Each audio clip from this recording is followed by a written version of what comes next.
ನೀನೇ ತಾನೇ ಕೊಲೆ ಮಾಡಿದ್ದು. ಕಾರಲ್ಲಿ ಗೇಟ್ ತಿಂತೀಯ ಬಾಯ್ ಬಿಡ್ತೀಯ?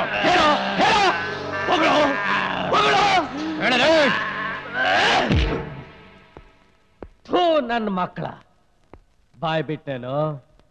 ನನ್ನ ಕೈಯಲ್ಲಿ ಬಾಯ್ ಬಿಡ್ಸಕ್ ಆಯ್ತೇನು? ಏಯ್ ನಾನು ಬಾಯ್ ಬಿಡಲ್ಲ. ಏಯ್ ನೋಡಿದ್ಯಾ ಈ ದಳವಾಯಿ ತಾಕದ್ದವಾಯಿ ಎಷ್ಟಿದೆ ಅಂತ? ಬನ್ನಿ ಡಾಕ್ಟ್ರೇ, ಇಂಜೆಕ್ಷನ್ ಕೊಡ್ ಬನ್ನಿ.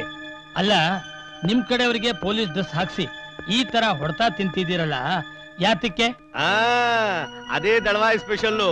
ಇಲ್ಲಿವರೆಗೂ ಪೊಲೀಸ್ ಸ್ಟೇಷನ್ ಮೆಟ್ಲೆ ಹತ್ತಿಲ್ಲ. ನಾಳೆ ಒಂದ್ ಪಕ್ಷ ಪೊಲೀಸ್ನವರು ಅರೆಸ್ಟ್ ಮಾಡಿದ್ರು ಅಂತ ಇಟ್ಕೊಳ್ಳಿ, ಆಗ ಅವ್ರೇನ್ ಕರ್ಕೊಂಡಾಗ ಆರತಿ ಮಾಡ್ತಾರ. ಇಲ್ಲಿ ಮಾಡಿದ್ರಲ್ಲ ಆ ಚಿತ್ರಹಿಂಸೆನೆ ಅಲ್ಲೂ ಮಾಡೋದು. ಆಗ ಉಪ್ಪಿಟ್ಟು ದಣಿ ಹೆಸರಿಡಬಾರ್ದು ನೋಡಿ. ಅದಕ್ಕೋಸ್ಕರ ಅವ್ರ ಕಡೆಯವ್ರಿಗೆ ಯೂನಿಫಾರ್ಮ್ ಹಾಕ್ಸಿ ಒಳ್ಳೆ ಮೈ ಜಡ್ಗಟ್ಟೋ ಹಾಗೆ ವಧೆ ತಿಂತಾ ಇದ್ದಾನೆ. ಇದು ಎಷ್ಟನೇ ಇಂಜೆಕ್ಷನ್? 14 ಮುಗೀತು ಅಣ್ಣ. ನಾಯಿ ಸಾಯಿಸ್ಬಿಡ್ಲಾ? ಅದ್ ನಾನ್ ಸಾಕಿರೋ ನಾಯಿ ಕಣೋ. ನೀಯತ್ ಮೀರಿ ನನ್ನ ಕಚ್ಚಿಬಿಟ್ಟಿದೆ, ಅದಕ್ಕೆ ಸಾಯಿಸ್ಬಿಡೋದಾ? ತಗೋ ಈ ಇಕ್ಳ. ಮೂಳೆ ಕಡೆಯಕ್ಕೆ ಒಂದ್ ಹಲ್ಲು ಇರಬಾರ್ದು, ಎಲ್ಲಾ ಕಿತ್ ಹಾಕ್ಬಿಡು.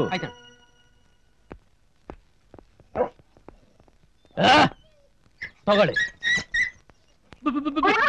ಯಾಕೆ ನಿಮ್ಮಂತವ್ರ ಹತ್ರ ನಾನು ದುಡ್ಡು ತಗೊಳಕಾಗತ್ತಾ?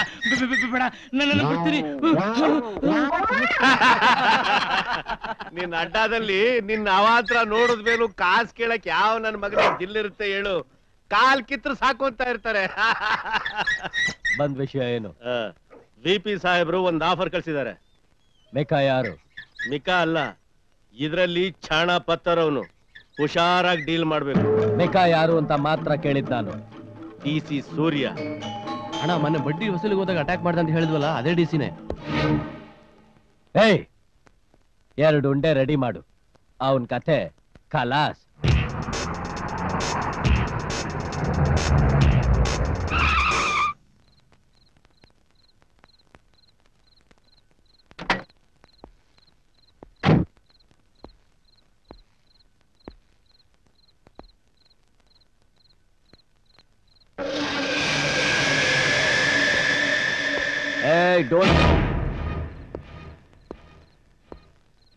ಏನದು ಕೈಯಲ್ಲಿ? ಗ್ರಾನೈಡ್. ಆಹಾ, ಒಂದೇನ ಇರೋದು? ಇಲ್ಲ, ಇನ್ನೂ 2 ಇದೆ. ಇದನ್ನ ಯಾರು ಕಂಡು ಹಿಡಿದಿದ್ದು ಗೊತ್ತಾ? ಗೊತ್ತಿಲ್ಲ. ನನಗ್ ಗೊತ್ತು. ಕುಬಲೈ ಖಾನ್. ಎಲ್ಲಿದ್ದ ಗೊತ್ತಾ? ಶಿವಾಜಿನಗರದ ರೌಡಿಯನ್ ಕಮಿಟಿಯ ಚೈನಾಗೆ ಚಕ್ರವರ್ತಿಯಾಗಿದ್ದ. 1230ನೇ ಇಸ್ವಿನಲ್ಲಿ ಮೊದಲನೇ ಸಲ ಈ ಬಾಂಬನ್ನ ಕಂಡುಹಿಡ್ದ. ಅವನ ಅಪ್ಪನ ಹೆಸರು ಗೊತ್ತಾ? ಇಲ್ಲ. ನಿಮ್ಮ ಅಪ್ಪನ ನನಗೂ ಗೊತ್ತಿಲ್ಲ. ಅವನ ತಾತನ ಹೆಸರು ಗೊತ್ತಾ? ಗೊತ್ತಿಲ್ಲ. ನನಗ್ ಗೊತ್ತು. ಬಟ್ಟೆಂಗ್ರಿ ಟಿಮುಜಿನ್ ಸುಬಟೆ ಖಾನ್ ಬಗದ್ದೂರ್ ಚೆಂಗೇಸ್ ಖಾನ್. ಅವನ್ ಮೊಮ್ಮಗನೇ ಈ ಕುಬಲೈ ಖಾನ್. ಡೀಟೇಲ್ ಗೊತ್ತಿದೆ, ಡೀಲ್ ಮಾಡಿ ಬಂದಿದ್ಯಾ? ಹಿಡ್ಕೋ ಇದನ್ನ. 10 ಕಾರು. ಎಲ್ಲಿಗೆ? ಎಲ್ಲ ಹೇಳ್ಬಿಟ್ರೆ ಮಜಾ ಸಿಕ್ಕೋದಿಲ್ಲ. ನೀನು ಹೋಗ್ತಾ ಇರು, ನಾನು ಹೇಳ್ತಾ ಇರ್ತೀನಿ. 10.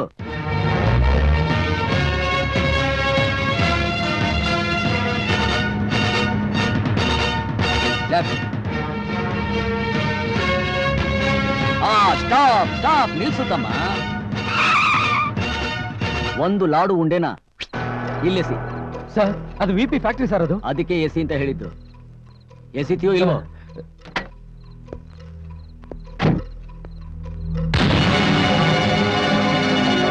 ಅಲ್ಲ ಬಡ್ಡಿ ಮಗನೆ, ಜಾವಗಲ್ ಶ್ರೀನಾಥ್ ತರ ಬೌಲಿಂಗ್ ಮಾಡ್ತೀಯಲ್ಲ. ರೈಟ್.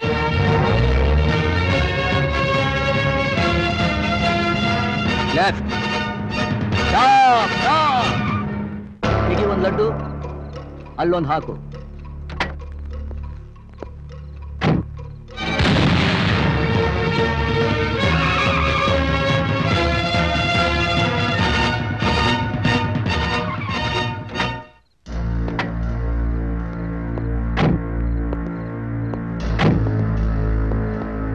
ತಮ್ಮ ಲಾಡು ಉಂಡೆ ಖಾಲಿ ಆಯ್ತಲ್ಲ, ತಾವಿನ್ ಹೋಗ್ಬೋದು.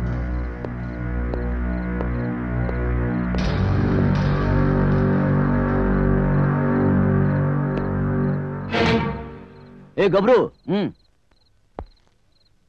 ನನಗೆ ಗೊತ್ತು ನನ್ನ ಮಗನೇ ನಿನ್ನ ಹತ್ರ ಇನ್ನೊಂದು ಸ್ಟಾಕ್ ಇದೆ ಅಂತ. ನೀನು ಜಾವ್ಗರ್ ಶಿನಾ ತರ ಬೋಲ್ ಮಾಡಿದೆ, ನಾನು ಅನಿಲ್ ಕುಂಬ್ಳೆ ತರ ಬೋಲ್ ಮಾಡ್ತೀನಿ ನೋಡು. ಹೋಗಿ ಆ ಬಿಪಿಗೆ ಹೇಳು, ಯುದ್ಧ ಮಾಡ್ಬೇಕಾದ್ರೆ ಮೇಲ್ಗಡೆ ಕೆಳಗಡೆ ಹಿಂದೆ ಮುಂದೆ ನೋಡ್ಕೊಂಡು ಯುದ್ಧ ಮಾಡ್ಬೇಕು ಅಂತ. Hello, VP speaking. ನಾನು ಸೂರ್ಯ ಮಾತಾಡ್ತಾ ಇರೋದು. ನೀನಾ? ಗಾಬರಿ ಆಗಬೇಡ ಬಿಪಿ, ಇದಕ್ಕಿಂತ ದೊಡ್ಡ ಶಾಕ್ಗಳು ಮುಂದೆ ಕಾದಿದೆ. ಅದೇನು ಅಂತ ನೀನು ಕಳಿಸಿದ್ಯಲ್ಲ ಚೇಲ, ಅವನ್ನ ಕೇಳು, ಅವನ್ ನಿನಗೆ ಹೇಳ್ತಾನೆ. ಅವನ್ ಪಾಕೆಟ್ ಅಲ್ಲಿ ನಿನ್ಗೋಸ್ಕರ ಒಂದು ಗಿಫ್ಟ್ ಡಬ್ಬಿನ ಕಾಣಿಕೆಯಾಗಿ ಕಳಿಸಿದ್ದೀನಿ. 10 ನಿಮಿಷದಲ್ಲಿ ಅದನ್ನ ನೀನು ಓಪನ್ ಮಾಡಿದ್ರೆ ಸರಿ, ಇಲ್ಲ ಗಾಡ್ ಬ್ಲೆಸ್ ಯು. ನಿನ್ ಜೋಬ್ನಲ್ಲಿ ಏನೋ ಬಾಕ್ಸ್ ಇದೆ ಅಂತಲ್ಲ, ತೆಗ್ಯೋ, ಬೇಗ ತೆಗ್ಯೋ. ಯಾವ ಬಾಕ್ಸ್? ಅಯ್ಯೋ, ನಿನ್ ಜೋಬಲ್ಲಿ ಯಾವ್ದು ಬಾಕ್ಸ್ ಇಟ್ಟಲ್ಲ ಅಂತ ತೆಗಿಯ ಬೇಗ. ಓಪನ್ ಮಾಡೋ ಬೇಗ, ಓಪನ್ ಮಾಡೋ. ಫಾಸ್ಟ್. ಎದುರು ಬೇಡ ದರ್ವಾಯಿ, ನಾನಿದ್ದೀನಿ, ತೆಗಿಯ.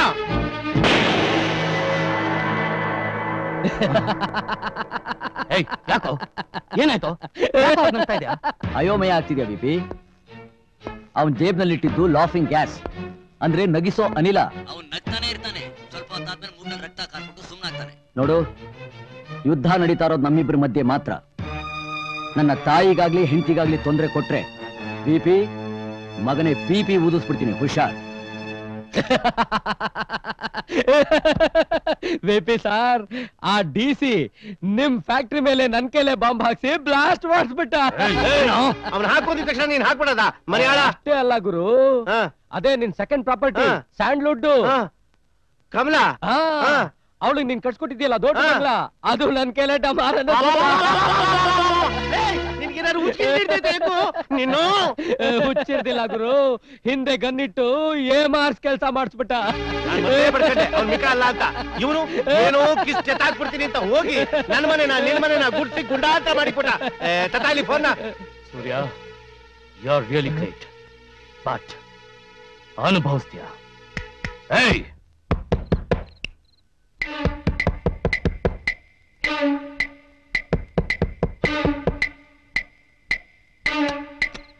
ನಮಸ್ಕಾರ ಬುದ್ಧಿ.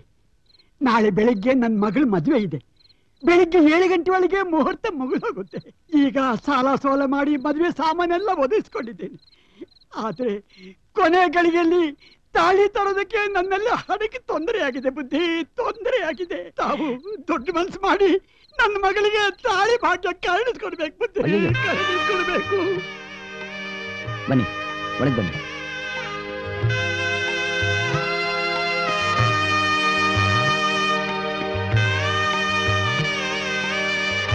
ನೇತ್ರ ಅವ್ರೆ, ರೀ ನೇತ್ರ ಅವ್ರೆ. ಏನ್ರಿ? ನಾನೊಂದು ಕೇಳ್ತೀನಿ, ಕೊಡ್ತೀರಾ? ಹೋಗ್ರಿ.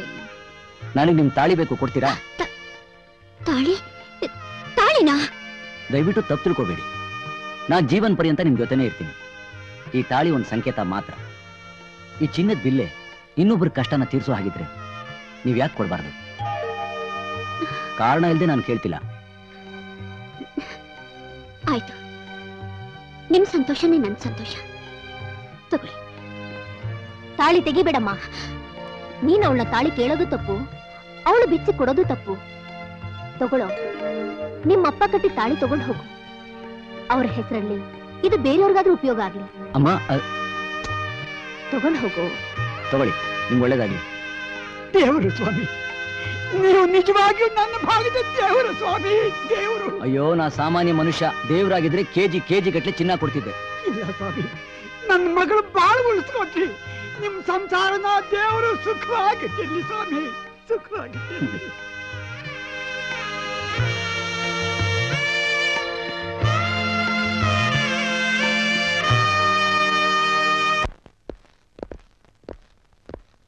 ಅರೆ, ನೀವ್ಯಾಕ್ರಿ ಇಲ್ಲೇ ಕೂತ್ರಿ? ಆ ಸೂರ್ಯನ ಹತ್ರಕ್ಕೆ ಹೋಗೋದು, ಸಿಂಹದ ಗುಹೆ ಕಾಲಿಡೋದು ಎರಡೂ ಒಂದೇ. ನನಗೆ ಗುಟ್ಕಾ ತಿಂದೆ ಇರೋಕ್ಕೂ ಆಗಲ್ಲ, ಅವನ ಕೈಲಿ ಗುಡ್ದಾ ತಿಂದು ಬದುಕೋಕ್ಕೂ ಆಗಲ್ಲ. ತಾವ್ ದಯಮಾಡಿಸಿ ಸ್ವಾಮಿ. ಬ್ಯಾಡ್ ಮಾರ್ನಿಂಗ್. ಡಿಸಿ ಸೂರ್ಯನ್ಗೆ ಗ್ರಹಣ ಹಿಡಿಯೋಕೆ ಪ್ರಾರಂಭ ಆಯ್ತು. ತಗೊಳ್ಳಿ ಸ್ಟೇ ಆರ್ಡರ್. ನೀನ್ ನನಗೆ ಟೆಂಡರ್ ಕೊಡದೆ ನೀನೇ ಟೆಂಡರ್ ಕರೆದು ನಿನ್ಗೆ ಇಷ್ಟ ಬಂದವ್ರ ಕೆಲಸ ಕೊಟ್ಟು ಕೆಲಸನ ಪ್ರಾರಂಭ ಮಾಡಿದ್ಯಲ್ಲ, ಆ ಕೆಲಸ ಮುಂದೆ ನಡೀದೇ ಇರೋ ಹಾಗೆ ಕೋರ್ಟಿಂದ ಸ್ಟೇ ಆರ್ಡರ್ ತಂದಿದ್ದೀನಿ. ನೀನ್ ತಿರುಗಿಸಿರೋ ಚಕ್ರಕ್ಕೆ ಇಲ್ಲಿಗೆ ಫುಲ್ ಸ್ಟಾಪ್.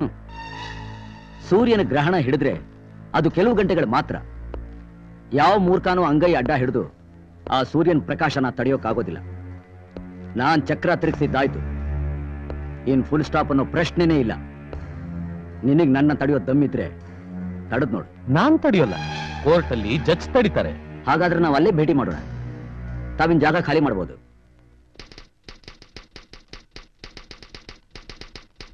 ಏನ್ರಿ ಮನೇಲಿ ಆಫೀಸ್ ಕೆಲ್ಸನಾ? ನಾಳೆ ಕೋರ್ಟ್ನಲ್ಲಿ ಕೇಸ್ ಇದೆ, ಅದಕ್ಕೆ ಸ್ವಲ್ಪ ಬ್ಯುಸಿ ಆಗಿದ್ದೀನಿ. ಯಾವಾಗ್ಲೂ ಕೆಲ್ಸ ಕೆಲ್ಸ ಕೆಲ್ಸ. ಅಯ್ಯೋ ರಾಮ, ಕೆಲಸ ಮಾಡಿ ಕೆಟ್ಟಿರೋರು ಯಾರ್ರಿ? ದಯವಿಟ್ಟು ನನಗೆ ತೊಂದರೆ ಕೊಡ್ಬೇಡ್ರಿ. ನೀವು ಮನೆ ಕೆಲಸ ನೋಡೋಗಿ. ಮನೆ ಕೆಲ್ಸ ಎಲ್ಲ ಮುಗೀತು, ಇನ್ನು ಬೆಲ್ಲದ ಕೆಲ್ಸ ಒಂದೇ ಬಾಕಿ. ಸಾರಿ ರೀ, ನನಗೆ ಸರ್ಸಾಡೋಕ್ ಟೈಮ್ ಇಲ್ಲ. ದಯವಿಟ್ಟು ನನ್ನ ಅರ್ಥ ಮಾಡ್ಕೊಳ್ಳಿ ಪ್ಲೀಸ್. ಕರೆಂಟ್ ಹೊಟ್ಟೋಯ್ತು. ಅಬ್ಬಾ, KB ಅವರಿಗೆ ಥ್ಯಾಂಕ್ಸ್. ಬನ್ರಿ ಬೆಲ್ಲ ತಿನ್ನೋಣ ಪ್ಲೀಸ್. ನಿಮ್ ಹತ್ರ ಕರೆಂಟ್ ಇಲ್ಲ, ನಮ್ಮ ಹತ್ರ ಇದೆಯಲ್ಲ. ಅಮ್ಮ ಬರೋ ಹೊತ್ತಾಯ್ತು, ಕೆಳಗೆ ದೀಪ ಹಚ್ಚೋಡಿ ಪ್ಲೀಸ್. ಹಚ್ಬಿಟ್ ಬರ್ತೀನಿ.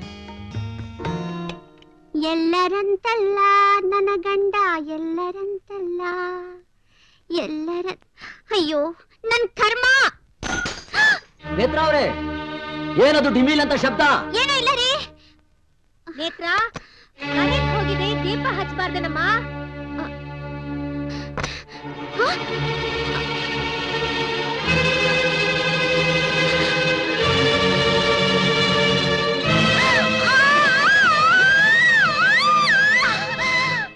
ಅಲ್ಲಮ್ಮ, ನೀನ್ ಯಾಕೆ ಕೈ ಅಡ್ಡ ಇಟ್ಟೆ?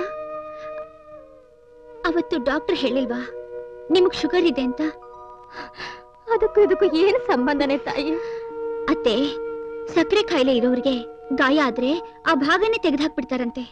ಅದಕ್ಕೆ ಭಯದಿಂದ ಕೈ ಅಡ್ಡ ಇಟ್ಟೆ. ಅಯ್ಯೋ ನನ್ನ ಮಗ, ನನ್ನ ಮೇಲೆ ಎಷ್ಟು ಪ್ರೀತಿನೇ ನಿನಗೆ. ಅಮ್ಮ, ಊಟ ಕಲ್ಸ್ಕೊಂಬ, ತಿನ್ನಿಸ್ಬಿಟ್ಟು ಆಸ್ಪತ್ರೆ ಕರ್ಕೊಂಡು ಹೋಗ್ತೀನಿ. ಸರಿಪ್ಪ.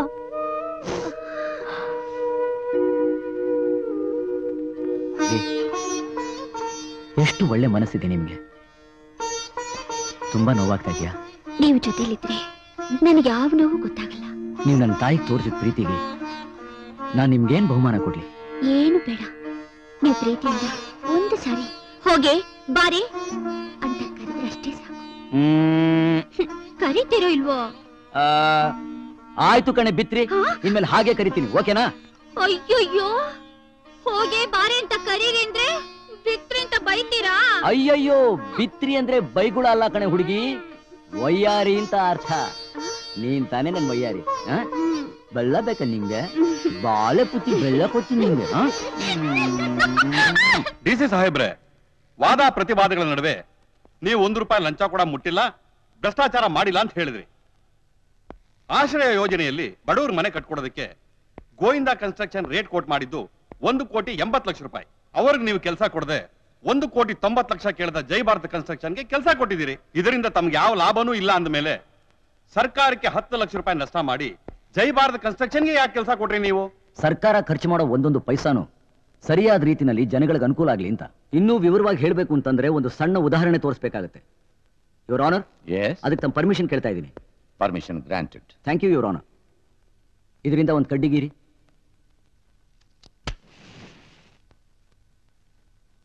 ಇದರಿಂದ ಏನಿದು ಹುಡುಗಾಟ? ನಿಮ್ ಬೆರಳನ್ನ ಸುಡ್ತಲ್ಲ, ಆ ಬೆಂಕಿ ಪೊಟ್ಟಣದ ಬೆಲೆ 50 ಪೈಸಾ. ಏನು ತೊಂದರೆ ಕೊಡದೆ ಉರಿತಲ್ಲ, ಅದ್ರ ಬೆಲೆ 75 ಪೈಸಾ. ಈಗ ನೀವ್ ಹೇಳಿ, ಯಾವ್ದನ್ನ ತಗೊಳಕ್ ಇಷ್ಟಪಡ್ತೀರಾ? 25 ಪೈಸೆ ಹೆಚ್ಚಾದ್ರೂ ಪರವಾಗಿಲ್ಲ, 75 ಪೈಸೆ ತಗೋತೀನಿ. ನಾನ್ ಮಾಡಿದ್ದು ಅದನ್ನೇ. ಈ ಬೆಂಕಿ ಪಟ್ಟಣಕ್ಕೂ ಗೋವಿಂದ ಕನ್ಸ್ಟ್ರಕ್ಷನ್ಗೆ ಕೆಲಸ ಕೊಡದೆ ಇರೋದಕ್ಕೂ ಏನ್ ಸಂಬಂಧ? ಈ ದೇಶಕ್ಕೆ ಸ್ವಾತಂತ್ರ್ಯ ಬಂದಾಗ್ಲಿಂದ ಬಡವರ ಕಲ್ಯಾಣಕ್ಕೆ ಸರ್ಕಾರ ಹಾಕೊಂಡಿರೋ ಯೋಜನೆಗಳೆಷ್ಟು, ಅದಕ್ಕೆ ಖರ್ಚು ಮಾಡ್ತಿರೋ ಕೋಟಿಗಳೆಷ್ಟು, ಅದರಲ್ಲಿ ಬಡವರಿಗೆ ಸೇರ್ತಾ ಇರೋದೆಷ್ಟು, ಈ ಮಧ್ಯೆ ಬ್ರೋಕರ್ಗಳು, ಹಂದಿಗಳು, ನಾಯಿಗಳು, ತಿಮ್ಮಂಗಲಿಗಳು ತಿಂದು ತೇಗ್ತಾ ಇರೋದೆಷ್ಟು. ನೋಡಿ, ನೀವು ವಿಷಯನ ಡೈವರ್ಟ್ ಮಾಡ್ತಾ ಇದ್ದೀರಾ. ನಾನು ಕೇಳಿದ ಪ್ರಶ್ನೆಗೆ ಉತ್ತರ ಕೊಡ್ತಾ ಇಲ್ಲ. ಈ ಹಿಂದೆ ನಿಮ್ಮ ಗೋವಿಂದ ಕನ್ಸ್ಟ್ರಕ್ಷನ್ ಅವ್ರು ಕಟ್ಟಿದ ಮನೆಗಳು, ಶಾಲೆಗಳು, ಬ್ರಿಡ್ಜ್ಗಳೆಲ್ಲ ಗೋವಿಂದ ಅಂತ ಕುಸ್ತೋಗಿ ಸಾಕಷ್ಟು ಪ್ರಾಣಹಾನಿ ಆಗಿದೆ. ಆ ರಿಪೋರ್ಟ್ಸ್ ನಾನು ಕೋರ್ಟ್ಗೆ ಸಬ್ಮಿಟ್ ಮಾಡಿದ್ದೀನಿ. ಅದಕ್ಕೆ ನಾನು ಅವ್ರ ಕೆಲಸ ಕೊಡಲಿಲ್ಲ. ಯುವರ್ ಆನರ್, ಆ ಫೈಲ್ಗಳನ್ನ ತಾವು ಕೂಲಂಕುಷವಾಗಿ ಪರಿಶೀಲಿಸಿ ದಯವಿಟ್ಟು ಸ್ಟೇ ಆರ್ಡರ್ನ ರದ್ದು ಮಾಡಿ ನಾನು ಕೈಗೊಂಡಿರೋ ಕಾರ್ಯಕ್ರಮಗಳನ್ನ ನಿರಾತಂಕವಾಗಿ ಜರುಗಿಸೋದಕ್ಕೆ ಅವಕಾಶ ಮಾಡಿಕೊಡ್ಬೇಕು ಅಂತ ಕೇಳ್ಕೊತಾ ಇದ್ದೀನಿ. DC ಸೂರ್ಯ ಅವರು ನೀಡಿರ್ತಕ್ಕಂಥ ಅಂಕಿಅಂಶಗಳನ್ನ ಪರಿಶೀಲನೆ ಮಾಡಿದಾಗ ಅವರು ತೆಗೆದುಕೊಂಡ ನಿರ್ಧಾರ ಯಾವ ರೀತಿಯಿಂದಲೂ ತಪ್ಪಲ್ಲ ಎನ್ನುವ ತೀರ್ಮಾನಕ್ಕೆ ಈ ಕೋರ್ಟ್ ಬಂದಿದೆ.